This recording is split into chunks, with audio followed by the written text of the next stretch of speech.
chauffeur to the Fullerton Airport so that we can go flying in Airbus. We took a ride in this H-125. Did you know that in 2005, they made the highest altitude landing and takeoff at Mount Everest?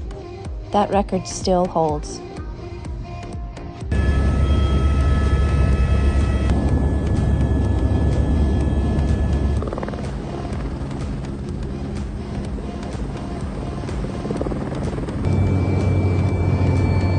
Arriving there is the H-145. I was very lucky to be able to ride in one of those in Dallas a few years ago.